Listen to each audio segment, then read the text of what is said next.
کہ میں نے جو آیت مقدسہ پڑھنے کا شرف حاصل کیا ہے، اللہ تعالیٰ اس کا صحیح مفہوم بیان کرنے، ہم سب کو سمجھنے اور اس پر عمل کرنے کی توفیق عطا فرمائے۔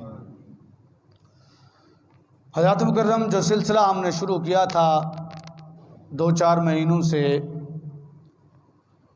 کہ جو ہم اللہ کے محبوب علیہ الصلاۃ والسلام پر درود و سلام پڑھتے ہیں، آپ بھی میرے ساتھ مل کے بآواز بلند پڑھ لیں، الصلاۃ والسلام علیک یا رسول اللہ وعلی آلک واصحابک یا نور اللہ، الصلاۃ والسلام علیک یا شفیع المذنبین وعلی آلک واصحابک یا خاتم النبیین۔ اس کے اندر ہم یا رسول اللہ صلی اللہ تعالی علیہ وسلم بھی کہتے ہیں، علیکہ بھی کہتے ہیں، تو اس پر لوگ اعتراض کرتے ہیں۔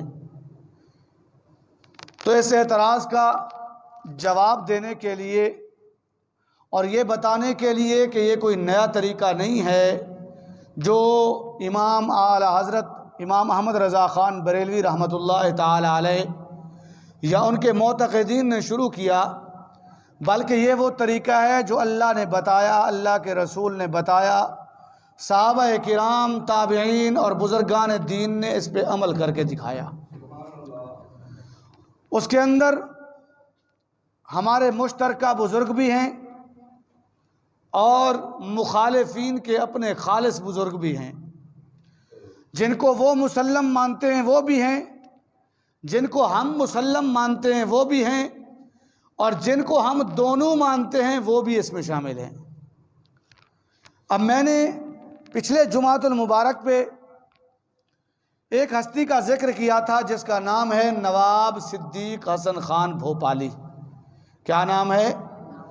نواب صدیق حسن خان بھوپالی۔ یہ ریاست بھوپال کے رہنے والے تھے، وہاں کے شاید نواب بھی تھے، جس کی وجہ سے نواب لکھا جاتا ہے۔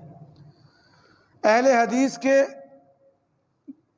چوٹی کے علماء میں شمار ہوتے ہیں اور اہل حدیث کے بانیوں میں شمار ہوتے ہیں، جنہوں نے بر صغیر کے اندر اہل حدیث کے فرقے کو متعارف کروایا۔ یہ ان لوگوں میں شمار ہوتے ہیں مولانا نواب صدیق حسن خان بھوپالی۔ انہوں نے ایک قصیدہ لکھا، اس کا ایک شعر تو میں نے پچھلے جمعہ پہ پڑھا تھا۔ اب آگے چلیں کہ وہ کتنے شرک کے انبار لگاتے ہیں ان کے معتقدین کے فتووں کے مطابق۔ وہ کہتے ہیں کہ یا مقصدی یا اسوتی و معاضدی، یا مقصدی یا اسوتی و معاضدی و ذریعتی یا مرصدی مولائی، و ذریعتی یا مرصدی مولائی۔ اب نواب صدیق حسن خان حضور کو مخاطب کر رہے ہیں، یا کا جملہ بھی استعمال کر رہے ہیں، اور کیا کہہ رہے ہیں؟ کہتے ہیں اے میرے مقصد۔ حضور کو مخاطب کر کے کیا کہہ رہے ہیں؟ یا مقصدی، اے میری زندگی کے مقصد، میری زندگی کے حاصل۔ آگے کیا کہتے ہیں؟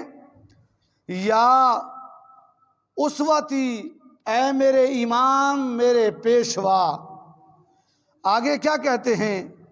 ومعاضدی، اے میرے پروردگار، مجھے پالنے والے۔ اب آپ ذرا سوچیں کہ ہم پروردگار کس کو کہتے ہیں؟ اللہ کو کہتے ہیں۔ پالنے والا کس کو کہتے ہیں؟ اللہ کو کہتے ہیں۔ اور نواب صدیق حسن خان بھوپالی کس کو اپنا پروردگار کہہ رہے ہیں؟ حضور کو کہہ رہے ہیں کہ اے میرے پروردگار۔ تو اگر ہم حضور کو یا کے لفظ سے پکاریں تو ہم تو مشرک ہو جائیں۔ تو جس کو نواب صدیق حسن خان بھوپالی جن الفاظ میں پکار رہے ہیں، ذرا آپ بتائیں وہ مشرک رہے کہ مسلمان رہے؟ آگے کیا کہتے ہیں؟ وذریعتی، میرا ذریعہ بھی آپ ہیں۔ آگے کیا کہتے ہیں؟ یا مرصدی و مولائی، میری جائے پناہ میرے ٹھکانے اور میرے سردار۔ تو نواب صدیق حسن خان بھوپالی اپنے ان اشعار میں ذرا شمار کرتے جائیں کہ کتنی بار انہوں نے یا کا لفظ استعمال کیا، کتنی بار انہوں نے حضور کو مخاطب کیا اور حضور کی بارگاہ میں التجا کی کہ یا رسول اللہ صلی اللہ تعالی علیہ وسلم، میرا سب کچھ آپ کی ذات ہے، میری جائے پناہ بھی آپ ہیں، میرے پالنے والے بھی آپ ہیں، میرے پروردگار بھی آپ ہیں، میرے مولا اور میرے سردار بھی آپ ہیں۔ اگر ہم حضور کو سیدی و سندی کہیں تو اعتراض ہوتا ہے، تو یہ جو کہہ رہے ہیں معاذی اے میرے پروردگار، تو یہ شرک نہیں ہوتا؟ اسی لیے آقا علیہ الصلاۃ والسلام کو اللہ نے جو مرتبہ اور مقام بخشا ہے، اگر اس کو سامنے رکھ کے بندہ حضور کی بارگاہ میں التجا کرتا ہے تو وہ مشرک نہیں ٹھہرتا۔ اور یہی بات نواب صدیق حسن خان بھوپالی ہمیں بتا رہے ہیں۔